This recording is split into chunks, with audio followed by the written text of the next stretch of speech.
mencionado 6 mecanismos fisiopatológicos que desencadenan compromisos a nivel del corazón, ¿cierto? Una de ellas era la insuficiencia de bombeo, otra la obstrucción de flujo, la regurgitación de flujo, el flujo derivado,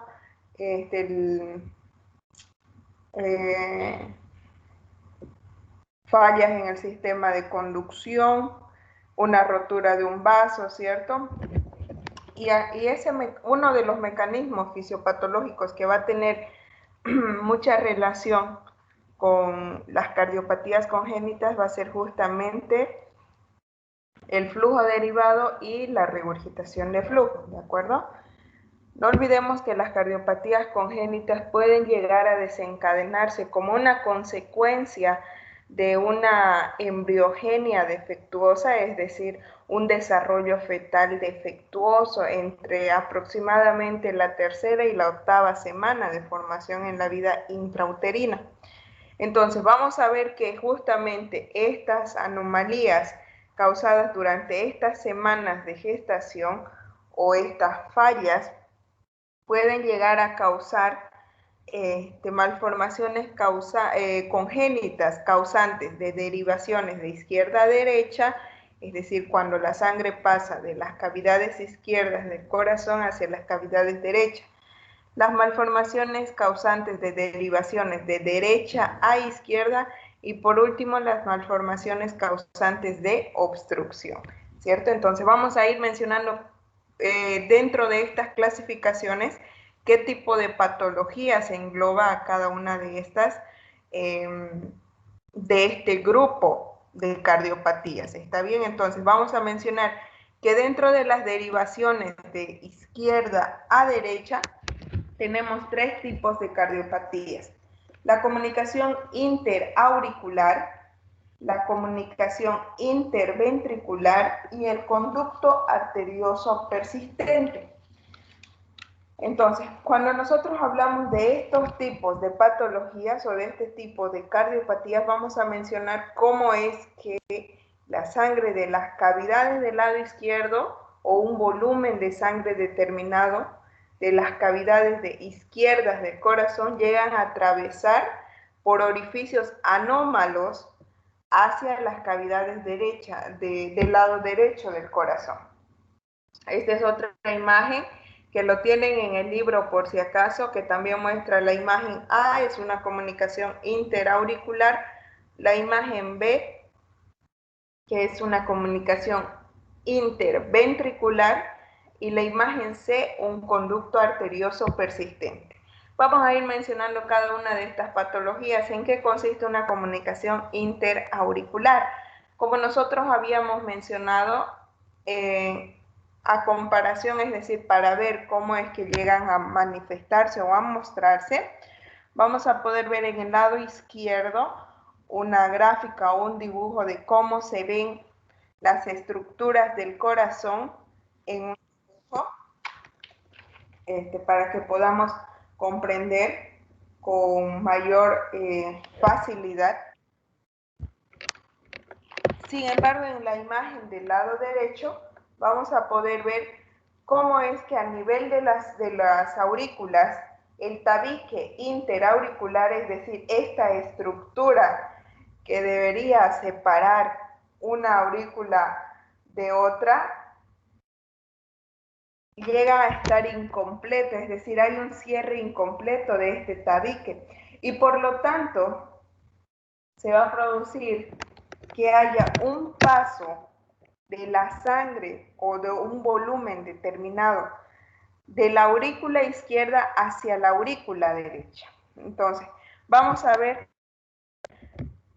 cómo es que llegan a producirse este tipo de comunicaciones interauriculares.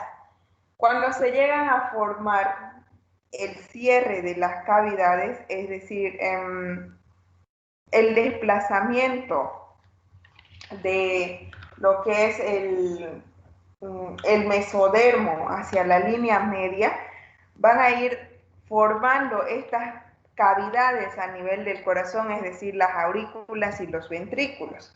Entonces, durante todo este periodo de formación de estas cavidades se forman pequeñas estructuras o orificios que posteriormente van a ir cerrando o llegando a formar pequeños canales que van a prestar paso a un determinado flujo sanguíneo. Entonces, justamente este cierre incompleto, esta formación de tabiques durante todo este proceso, si es que no se llega a formar de una manera adecuada, puede llegar a producir este tipo de anomalías. ¿De acuerdo? Entonces, ¿cómo es que llegan a clasificarse las comunicaciones interauriculares? Van a llegar a, según su forma de presentación, pueden llegar a clasificarse en comunicaciones interauriculares de tipo ostium secundum. Vamos a ver las comunicaciones interauriculares de tipo ostium primo. Y por último vamos a poder ver una comunicación interauricular que es producto del agujero oval. Lediane, ¿tiene alguna pregunta?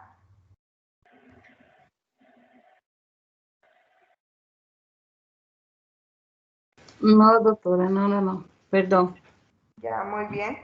Entonces vamos a ir mencionando cómo es que llegan a producirse. Cuando justamente se produce este periodo de cierres de las cavidades, vamos a ver que vamos a notar que se produce una invaginación membranosa semilunar entre las aurículas inicialmente, que esto llega a formar esta estructura denominada el ostium primo, ¿de acuerdo? Cuando esto llega a producirse, anatómicamente hablando, la sangre, se produce un desplazamiento de la sangre desde la aurícula derecha hacia la aurícula izquierda. Esto hablando de lo normal durante el desarrollo fetal. Y posteriormente se forma lo que nosotros conocemos como el septum primum, que esto llega a obstruir lo que inicialmente se ha formado como un orificio, es decir, el ostium primum, ¿cierto? Entonces se abre un segundo orificio posterior a este cierre que se va a denominar el ostium secundum. Cuando este ostium secundum llega a producir una invaginación membranosa que se llega a localizar generalmente a la derecha o anteriormente del primer orificio, puede llegar a formarse un segundo orificio que va a dejar como otro paso que va a ser denominado el agujero oval. Y así estas formaciones o estos cierres de estas cavidades van a formar por completo una cavidad o un tabique que de manera progresiva va a ir agrandándose y justamente va a producir la separación o la división de una aurícula de otra, ¿de acuerdo? Entonces, vamos a ver en esta imagen cómo es que yo puedo llegar a ver o a diferenciar una comunicación interauricular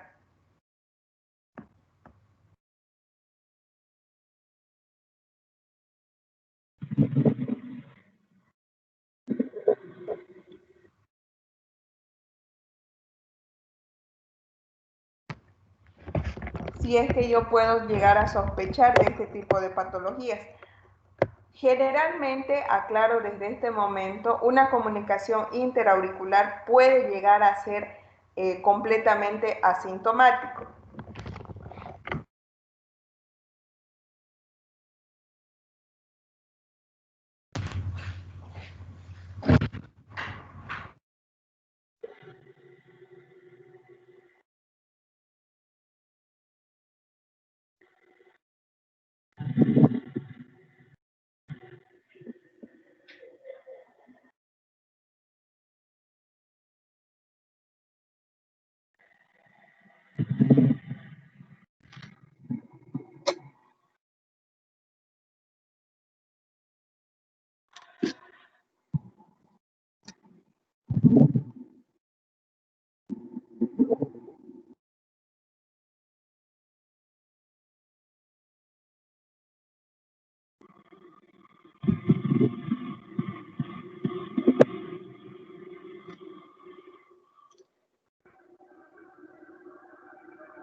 Chicos, ¿me escuchan? Sí, doctora. Sí, doctora. Ya, disculpen, voy a llegar a otra vez. Mientras cargan las diapositivas, ¿por qué llega a ser asintomático una comunicación interauricular? Nosotros habíamos mencionado anteriormente, y habiendo vasos sanguíneos, que el cuerpo cumple un proceso adaptativo, ¿cierto? Entonces, si es que dependiendo del tamaño de la comunicación interauricular o de la posición anatómica en la que se encuentre este paso anómalo o esta comunicación entre ambas aurículas, puede llegar a pasar por desapercibido durante toda la infancia y puede manifestar un cuadro clínico posterior a los 20 años de edad. Esto porque el cuerpo cumple procesos adaptativos, es decir, comienza a trabajar o adaptarse a este tipo de situaciones. Entonces, generalmente cuando comienza a manifestar clínicamente su cuadro clínico o sus manifestaciones, vamos a ver que se va a producir un cortocircuito de izquierda hacia derecha, es decir, vamos a poder llegar a evidenciar este tipo de patologías cuando llegan a mostrarse o a manifestarse a través de un electrocardiograma cuando ya el paciente está manifestando clínicamente su cuadro clínico. Entonces, va a haber una sobrecarga de volumen hacia la aurícula derecha producto del paso de la sangre desde la aurícula izquierda, lo que va a producir que cuando haya un aumento o una sobrecarga de volumen a nivel de la aurícula derecha, el ventrículo derecho también se va a ver sobrecargado con un determinado volumen sanguíneo. Es decir, toda esa sangre que está pasando desde la aurícula izquierda hacia la aurícula derecha va a producir en esta cavidad una sobrecarga de volumen y por lo tanto a nivel del ventrículo derecho también va a producirse una sobrecarga de volumen, lo que va a producir también que a la larga haya un compromiso a nivel de la función del tronco pulmonar, porque no olvidemos que la sangre que va a ser expulsada desde el ventrículo derecho va a ir o va a atravesar por medio del tronco pulmonar, entonces también tiene que estar, también va a estar dispuesto a sufrir esta sobrecarga de volumen, ¿de acuerdo? Generalmente este tipo de situaciones se va a desarrollar en la vida adulta. Eso no quiere decir que en la infancia no pueda manifestar clínicamente este tipo de comunicaciones. Claro que puede llegar a manifestar, pero sin embargo es muy raro. Y cuando durante la infancia, por ejemplo, se manifiestan este tipo de patologías, vamos a poder ver que pueden llegar a producir episodios de disnea en el niño, dificultades para la respiración, cansancio o cansancio muy marcado posterior a un pequeño esfuerzo físico. Sin embargo, cuando ya se manifiestan durante la etapa adulta, vamos a poder ver que generalmente se manifiestan con intolerancia al ejercicio, es decir, con episodios de disneas recurrentes, cansancios, que pueden llegar a desencadenar arritmias auriculares como consecuencia de la sobrecarga de volumen que se produce a nivel de estas cavidades. Generalmente cuando hay una sobrecarga de volumen en las cavidades, ya sea a nivel de las aurículas o a nivel de los ventrículos, si hay una sobrecarga de volumen se produce una dilatación, ¿de acuerdo? De estas cavidades. Puede estar acompañada de una hipertrofia, sí, pero no va a ser muy marcada. Sin embargo, lo que va a notarse con mayor frecuencia va a ser la dilatación de las cavidades cuando hay una sobrecarga de volumen. Cuando hay una sobrecarga de presión, se produce una hipertrofia, aclaro eso. ¿Está bien? Entonces, en este tipo de patologías vamos a ver que pueden haber ruidos sobreagregados.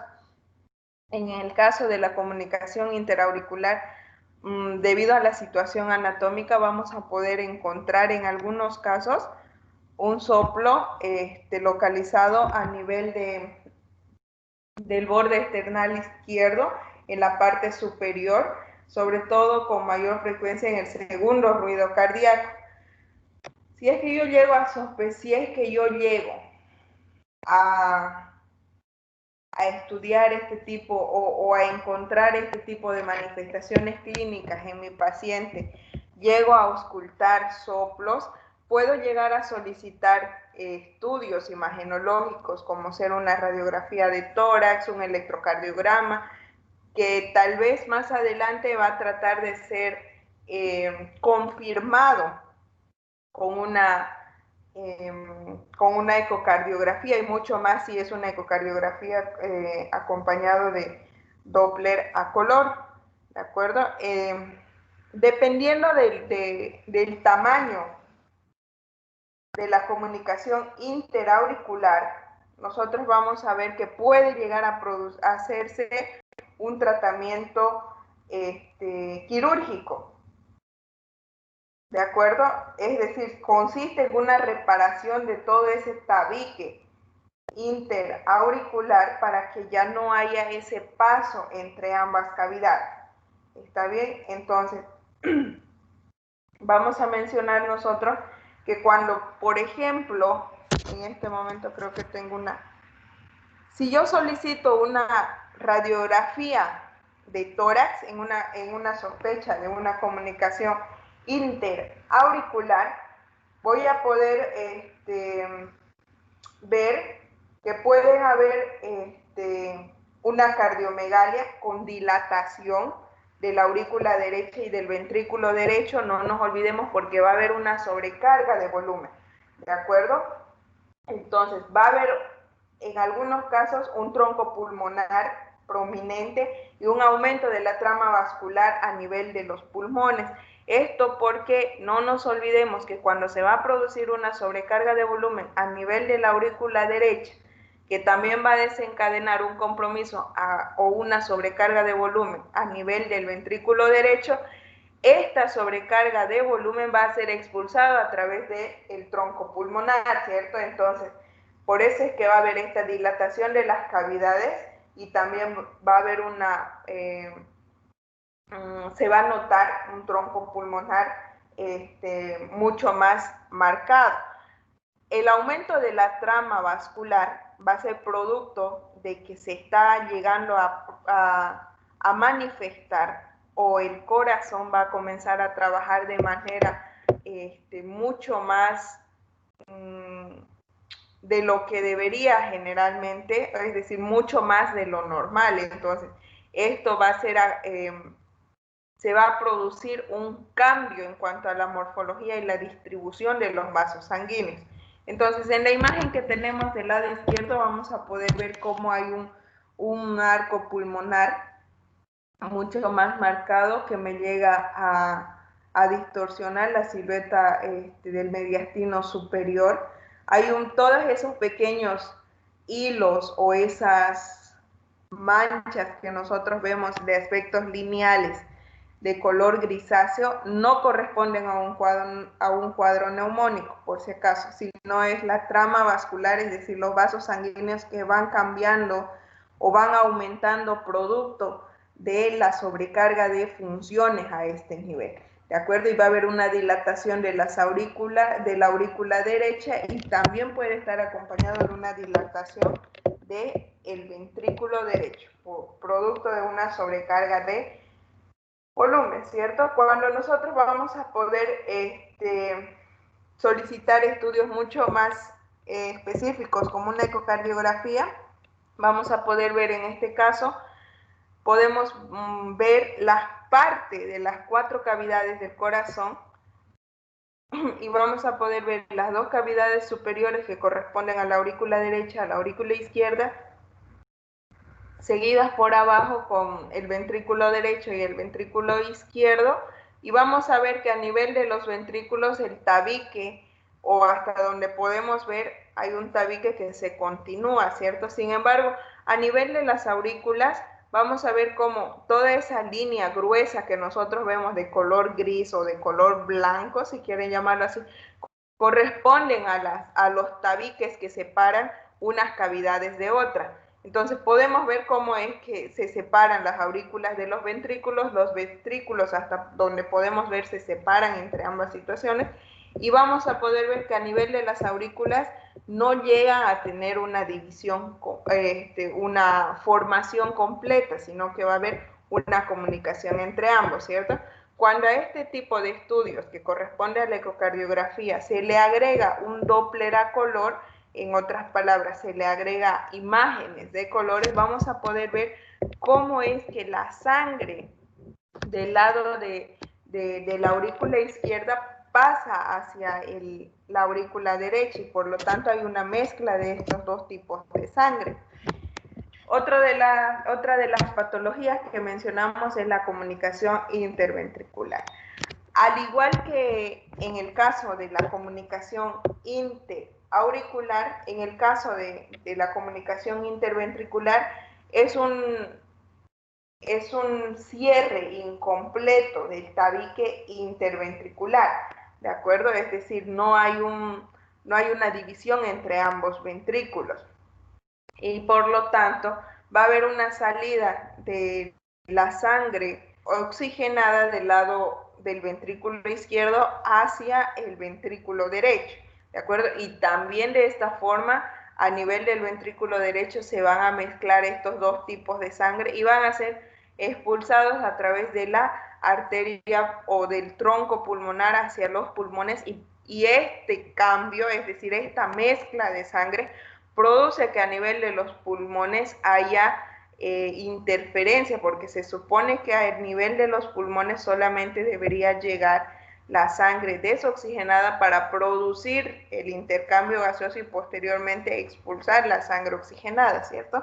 Sin embargo, a este nivel, a los pulmones les llega una sangre relativamente oxigenada y desoxigenada, y por eso es que se produce este aumento de la trama vascular, porque los pulmones también aumentan en relación a su función. Al igual que en las comunicaciones interauriculares, las comunicaciones interventriculares tienen diferentes tipos de clasificaciones.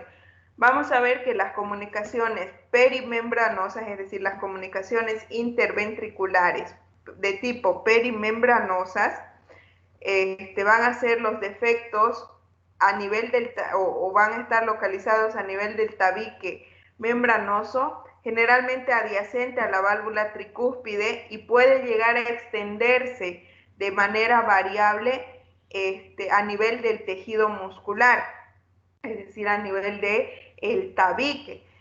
Es generalmente el tipo más frecuente de comunicaciones interventriculares en relación o a diferencia de los otros tipos de comunicaciones interventriculares, ¿de acuerdo? Otro tipo de comunicaciones interventriculares va a ser los del defecto muscular o las trabeculares, que generalmente van a estar rodeados por completo de un tejido muscular y pueden llegar a localizarse a cualquier nivel del tabique interventricular. Hay otro tipo de comunicaciones que van a ser las del tracto de salida, o también denominadas las subpulmonares, que van a llegar a localizarse en el tabique interventricular inmediatamente por debajo de la válvula pulmonar. Por eso es que se llegan a denominar las subpulmonares, ¿de acuerdo? A menudo, generalmente, se llega a asociar, en el caso de otro tipo de patología, se asocia comúnmente con el prolapso de las válvulas aórticas hacia o en relación a la comunicación, y esto justamente, esta combinación entre una comunicación interventricular y un prolapso de las válvulas aórticas pueden llegar a producir una insuficiencia aórtica. Y otro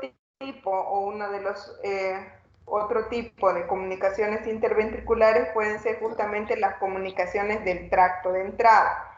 que van a estar limitadas sobre todo en la parte superior, casi próximo al anillo tricúspide, y se van a localizar justamente por detrás del tabique membranoso. En este tipo de comunicaciones interventriculares, en algunos casos, algunos autores llegan a denominarlo como una comunicación interventricular o una comunicación de tipo aurículo-ventricular. Esto producto de la situación en la que se encuentra, ¿de acuerdo? Si nosotros solicitamos radiografías en una comunicación interventricular, vamos a poder ver que podemos llegar a encontrar un arco pulmonar convexo, a diferencia del anterior. Va a haber un aumento de la trama vascular o lo que en este cuadro estamos mencionando como un hiperflujo pulmonar, y va a haber una cardiomegalia. ¿Esto por qué se va a producir una cardiomegalia? Cuando estamos hablando de una comunicación interventricular, se va a producir un cortocircuito a nivel de los ventrículos, también un cortocircuito de izquierda a derecha, ¿de acuerdo? Estos van a llegar a producir, en el caso de los ventrículos, vamos a ver que van a producir una sobrecarga también de volumen, pero como nosotros sabemos que a nivel de los ventrículos hay una mayor disposición de cardiomiocitos, van a tener que ejercer mayor presión para que haya esta expulsión de volumen de sangre que está pasando desde la aurícula izquierda hacia desde el ventrículo izquierdo hasta el ventrículo derecho, ¿de acuerdo? No olvidemos que la capacidad de los ventrículos es mucho mayor a diferencia de la capacidad de las aurículas. Entonces, cuando se produce esta sobrecarga de volumen y a su vez una sobrecarga de presión a este nivel de las cavidades, se va a producir una hipertrofia de las paredes de los ventrículos. Y con mayor frecuencia vamos a ver que se va a producir con mucho mayor compromiso a nivel del ventrículo derecho. ¿Por qué? Porque no olvidemos que está pasando un flujo sanguíneo desde el ventrículo izquierdo hacia el ventrículo derecho, ¿de acuerdo? ¿Cómo se va a llegar a manifestar clínicamente este tipo de comunicaciones? Durante la infancia puede haber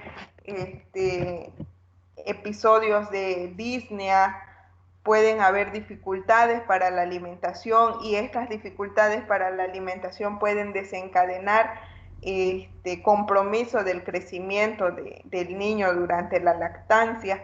Pueden llegar a localizarse o a auscultarse soplos debido a la situación anatómica. Va a estar localizado en la parte inferior del borde esternal izquierdo, ¿de acuerdo? Puede llegar a asociarse a diferentes tipos o a infecciones respiratorias recurrentes. Pueden estar asociados también aclaro esto, puede llegar a desencadenar insuficiencias cardíacas, pero a la larga, ¿de acuerdo? No es que la insuficiencia cardíaca me va a producir una comunicación interventricular, que eso es lo que ha causado dudas anteriormente.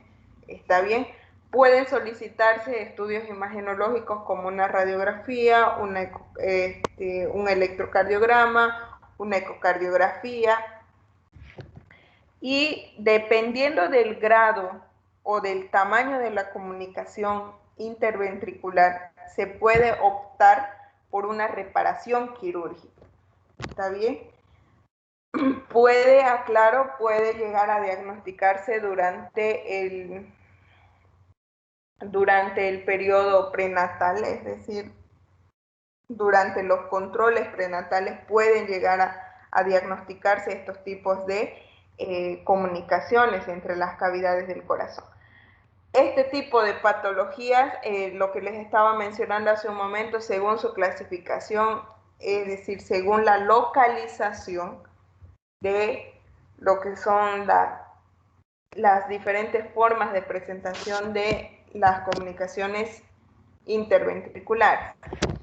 El conducto arterioso persistente, que es otro tipo de malformación congénita causantes de derivaciones de izquierda a derecha. En este tipo de patologías va a haber una comunicación entre estos vasos que son muy importantes para el organismo y también para el corazón. Va a haber una comunicación entre la arteria aorta y el tronco pulmonar, ¿de acuerdo? Me estaban preguntando si este conducto arterioso persistente es una forma de fístula arteriovenosa. No olvidemos que una fístula arteriovenosa es la unión de las paredes de una arteria con una vena, ¿cierto? Sin embargo, a este nivel no corresponde a una fístula arteriovenosa porque tienen una superficie o un pequeño conducto que sirve de acceso para que puedan unirse, ¿de acuerdo? No es que sus paredes se unen entre sí, sino que recurren o necesitan de un pequeño conducto para comunicarse. Entonces, la sangre que es expulsada desde el ventrículo izquierdo hacia la arteria aorta llega a pasar al tronco pulmonar mediante la presencia de este pequeño conducto, ¿de acuerdo? Y por lo tanto, a nivel del tronco pulmonar también llega a mezclarse la sangre oxigenada con la sangre desoxigenada. Y este aumento de volumen a nivel del tronco pulmonar procedente de la arteria aorta también va a llegar a producir un compromiso a nivel del tronco pulmonar y por lo tanto va a desencadenar compromiso a nivel del ventrículo derecho y el compromiso del ventrículo derecho va a comprometer también la función de la aurícula, ¿de acuerdo? ¿Cómo es que llega a caracterizarse este tipo de patologías? Cuando nosotros hablamos de este tipo de cardiopatías, vamos a ver que durante el examen físico podemos llegar a encontrar cuadros clínicos como que generalmente van a ser muy comunes, como disnea, en algunos casos episodios pequeños de cianosis, van a haber en algunos casos dificultades para la alimentación, van a haber episodios de taquicardia, taquipnea, ¿de acuerdo? Entonces, vamos a poder ver que cuando estamos frente a estos tipos de cuadros clínicos, siempre vamos a sospechar de un compromiso a nivel del corazón. Entonces, podemos solicitar de tórax, electrocardiograma y posterior a esto vamos a confirmar con estudios mucho más específicos, ¿de acuerdo?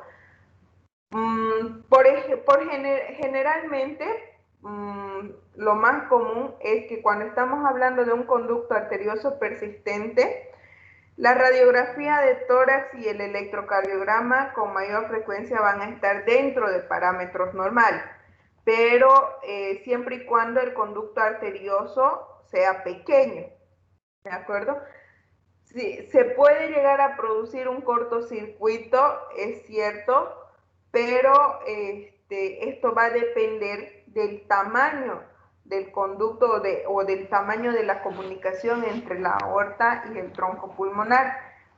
En la radiografía de tórax, que es la imagen central que estamos viendo en este momento, vamos a poder ver que va a haber una prominencia de lo que es la aurícula izquierda, el ventrículo izquierdo, y también vamos a ver que a nivel de la aorta ascendente va a haber también un aumento de la visualización, ¿de acuerdo? Va a haber un aumento de la trama vascular pulmonar y esto puede estar asociado también a una hipertrofia ventricular producto de la sobrecarga que se está llegando a producir a nivel del tronco pulmonar. ¿De acuerdo? Entonces, este compromiso a nivel del tronco pulmonar va a llegar a producir una sobrecarga de función a nivel del ventrículo derecho, y por lo tanto puede llegar a manifestarse con una hipertrofia. ¿Está bien? Y justamente en el electrocardiograma este tipo de hipertrofias va a llegar a manifestarse, o en la mayoría, por no decir en todas, va a haber un electrocardiograma normal, ¿de acuerdo? Una ecocardiografía, por ejemplo, con Doppler a color, que es la imagen que estamos viendo en el lado derecho, vamos a poder ver que nos puede dar mucho mayor indicio para poder dar un diagnóstico más definitivo. Vamos a poder ver que va a haber, podemos evaluar el tamaño, por ejemplo, el tamaño, la disposición de los grandes vasos, si es que va a haber una salida entre ambas sangres, tanto la sangre oxigenada, la sangre desoxigenada, por ejemplo. Vamos a poder ver la velocidad de flujo a nivel del conducto arterioso persistente, si es que hay presencia de cardiomegalia o no, si hay un flujo anterógrado. Entonces, en algunos casos, dependiendo de este tipo de evaluaciones, vamos a poder ver que pueden llegar a recurrirse a reparaciones quirúrgicas, pero generalmente el conducto arterioso persistente, cuando llega a presentarse, vamos a ver que durante la vida intrauterina hay un flujo arterial o un flujo sanguíneo a nivel de la arteria pulmonar, ¿cierto? Hacia la aorta. Esto hablando dentro de lo que es la vida intrauterina. Cuando se produce este conducto arterioso persistente o no se cierra durante la vida intrauterina, vamos a ver que posterior al nacimiento, durante los primeros 2 o 3 días, puede llegar a cerrarse.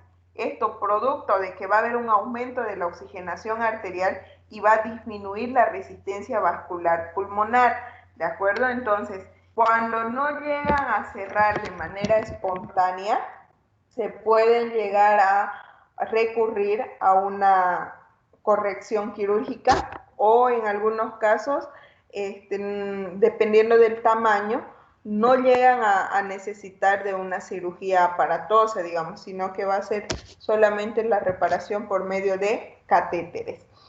Las derivaciones de derecha a izquierda.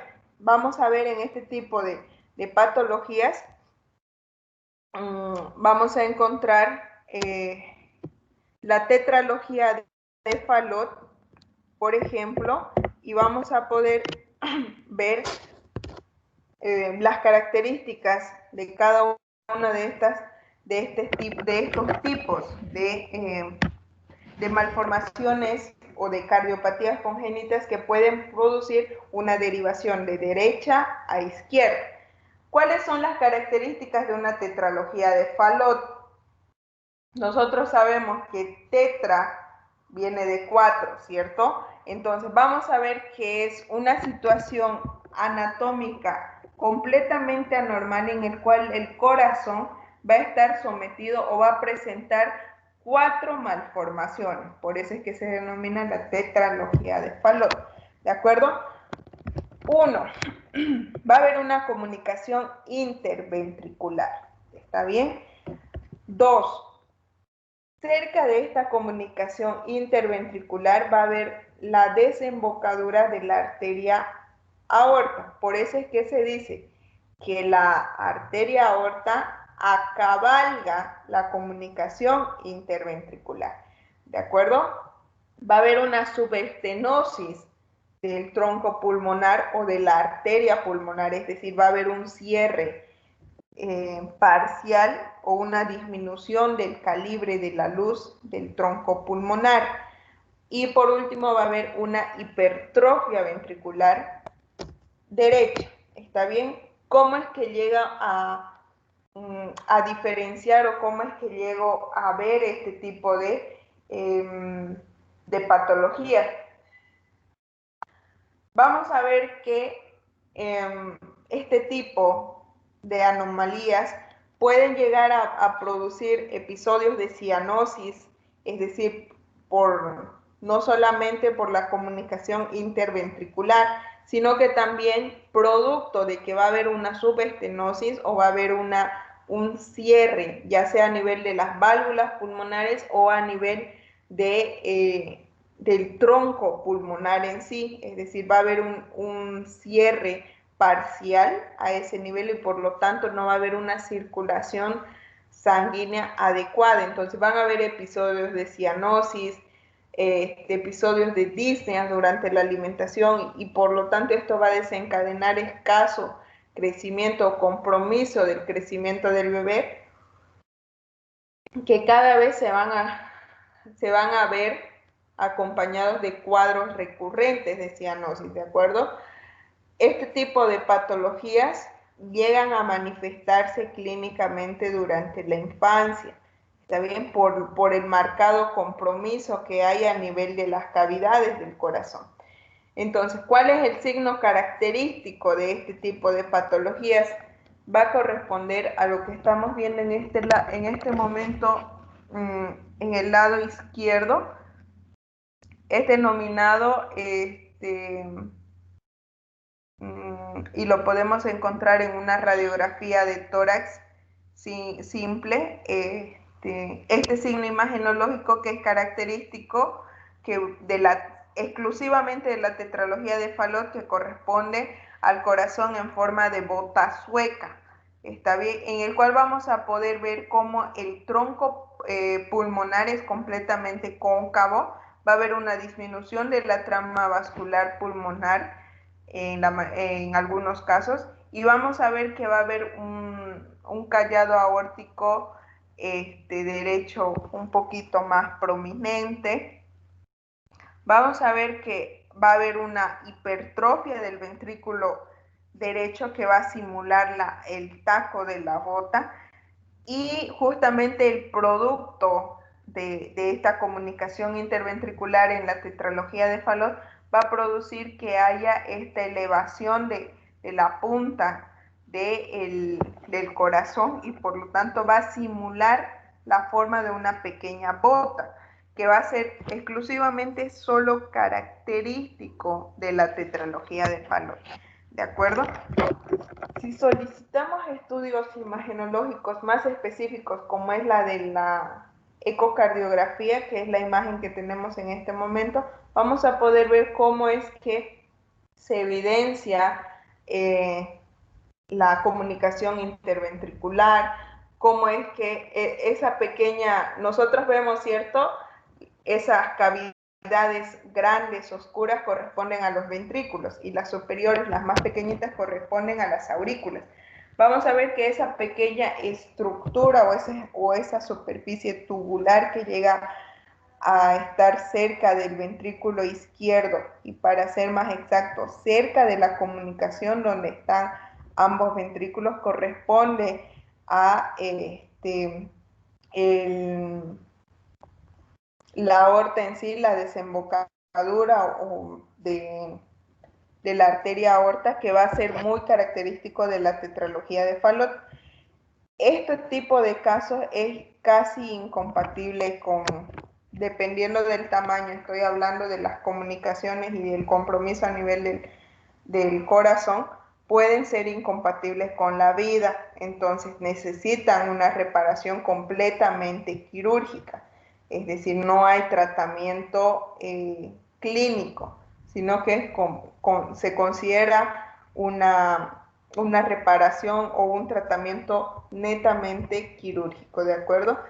En este tipo de casos, por ejemplo, cuando se trata de causar el menor daño posible, a diferencia de lo que ya presenta mi paciente. Entonces, por ejemplo, en estos casos, cuando la comunicación interventricular es relativamente pequeña, no se opta por hacer un cierre completo del tabique, sino que se lo deja y se prioriza los otros tres, en el caso, digamos, se prioriza lo que es el acabalgamiento de la arteria aorta y la subestenosis del tronco pulmonar, ya que si se previene este tipo o se repara quirúrgicamente este tipo de anormalidades, se va a prevenir justamente la hipertrofia de los ventrículos, ¿de acuerdo?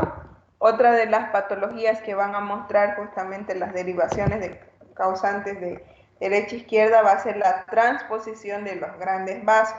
¿En qué consiste una transposición de los grandes vasos o una transposición de las grandes arterias? Vamos a poder ver que si nosotros vemos la imagen del lado izquierdo, vamos a poder ver cómo la arteria aorta desemboca o nace, si ustedes quieren llamarlo así, del ventrículo izquierdo, ¿cierto? Y el tronco pulmonar del ventrículo derecho. En el caso de la transposición de las grandes arterias es diferente. La arteria aorta desemboca o nace del ventrículo derecho y el tronco pulmonar está comunicado, va a nacer directamente desde el ventrículo izquierdo, ¿de acuerdo? En este caso, las circulaciones sistémicas y las pulmonares van a estar completamente separadas. Esto producto de la disposición anómala de las grandes arterias en sí. Y se va a llegar a producir cuando haya, por ejemplo, cuando la sangre llegue a regresar al corazón derecho, la sangre venosa sistémica que va a estar desaturada va a ser bombeada hacia la circulación sistémica sin haber sido oxigenada en los pulmones, esto por la disposición anómala de las arterias. Y la sangre oxigenada que va a ingresar en el corazón izquierdo va a volver hacia los pulmones sin dirigirse al resto del cuerpo, es decir, no va a ser distribuido de manera normal. La anomalía, este tipo de patologías o este tipo de anormalidades no es compatible con la vida, a no ser que la sangre desaturada y la sangre oxigenada puedan llegar a mezclarse, ya sea por una comunicación ventricular, por un conducto arterioso persistente, que es el caso de la imagen que estamos viendo en este momento. En la imagen que vemos hay una comunicación entre ambas aurículas, es decir, una comunicación interauricular y también hay un conducto arterioso persistente, ¿cierto? Entonces, esta disposición puede llegar a favorecer, pero no va a ser que va a elevar la sobrevida de manera muy marcada, sino que si es que no hay estas comunicaciones anómalas, ni siquiera se va a poder transportar esa sangre que está siendo mezclada, ¿me entienden? Entonces, si se produce o si estamos hablando exclusivamente de una transposición de grandes vasos completamente pura o única, es completamente incompatible con la vida, ¿de acuerdo? ¿Cómo es que llega a verse o cómo es que puedo llegar a diagnosticar este tipo de patologías?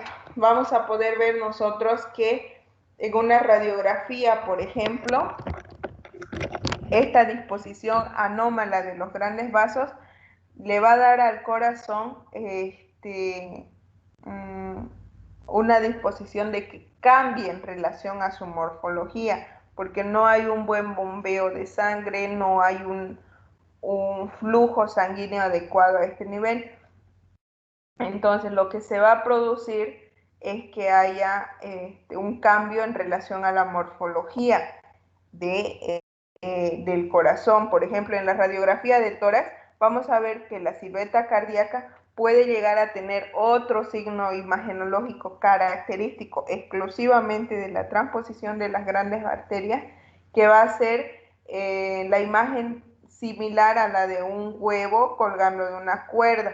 Esto debido a que se muestra un mediastino superior completamente angosto o delgado, y vamos a poder ver que se va a manifestar también con una hipertrofia ventricular, lo que va a simular un cambio en relación a la morfología del corazón, y debido a la disposición del mediastino superior completamente estrecho y el cambio de de las paredes ventriculares van a simular una forma de ovalada de la silueta cardíaca, ¿de acuerdo? En el caso del electrocardiograma podemos llegar a evidenciar una hipertrofia ventricular derecha, pero cuando son pequeñitos o en el caso del bebé recién nacido pueden llegar a mostrar un electrocardiograma normal en algunos casos y estos tipos de patologías se van a llegar a confirmar mediante una ecocardiografía con flujo de Doppler a color. Está bien, por lo general no se llegan a requerir cateterismos cardíacos para el diagnóstico, pero pueden llegar a realizarse para agrandar ya sea la comunicación interauricular o una comunicación interventricular para llegar a definir de manera mucho más satisfactoria la anatomía compleja de este tipo de disposición anómala de las grandes arterias, ¿de acuerdo? Por último, las malformaciones causantes de obstrucción, situación en la que, como su nombre dice, se va a producir una pequeña zona obstructiva y el flujo sanguíneo a ese nivel no va a ser el adecuado, ¿de acuerdo? Entonces, ¿qué es lo que se produce? A nivel de la arteria aorta, vamos a poder ver, en este caso, por ejemplo, en la imagen vamos a poder ver que hay una disminución del calibre de la luz de la arteria aorta, ¿de acuerdo? Entonces, a este nivel pueden llegar a producir una disminución del flujo sanguíneo y esta disminución del flujo sanguíneo a nivel de la arteria aorta va a desencadenar un aumento de presión que trate de vencer esta resistencia, ¿de acuerdo? Puede estar acompañado en algunos casos con la presencia de un conducto arterioso persistente. Cuando se acompaña de un conducto arterioso persistente, esta presión que se está ejerciendo a nivel de la obstrucción de la arteria aorta se ve liberada a través del conducto arterioso persistente hacia el tronco pulmonar. Y esta liberación de presiones a este nivel también va a desencadenar compromiso a nivel del ventrículo derecho y a nivel de la aurícula derecha, ¿de acuerdo? Entonces, ¿cómo pueden llegar a manifestarse o cómo es que yo puedo ver este tipo de patologías que corresponde a una coartación de aorta? Vamos a poder ver que va a haber una distorsión en relación a las presiones en función a los cuatro miembros, es decir, las presiones periféricas, por ejemplo, van a estar, no van a estar similares, ¿de acuerdo? Pueden llegar a manifestarse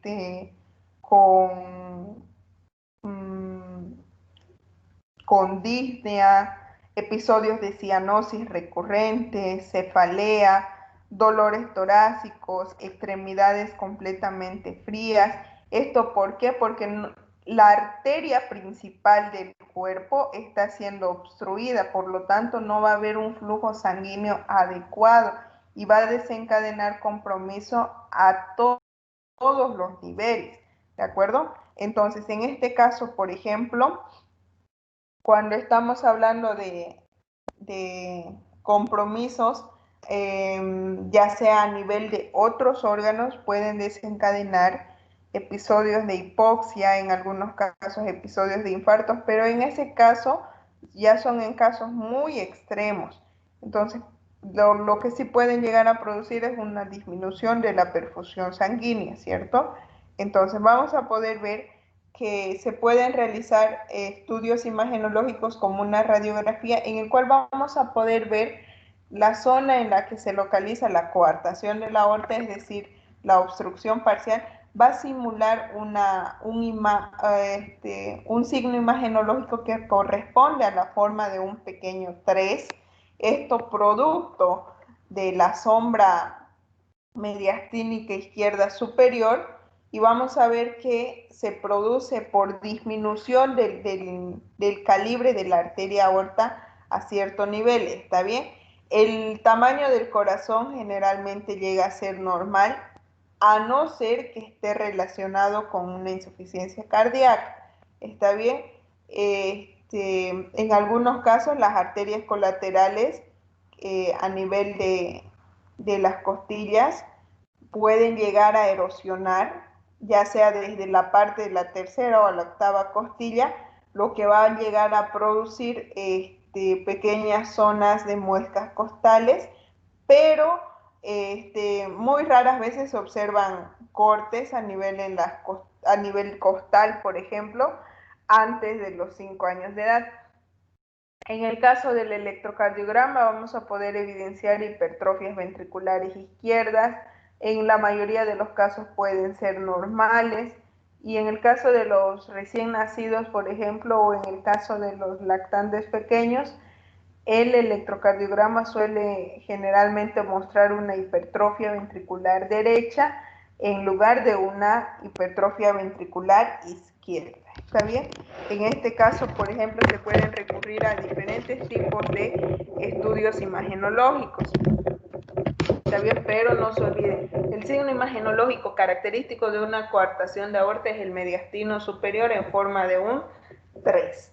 ¿Está bien?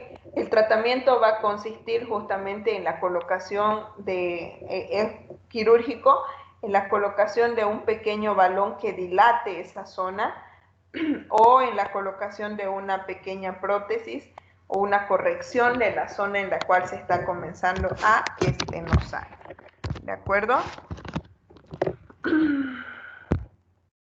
Esa sería la clase recuperatoria, chicos.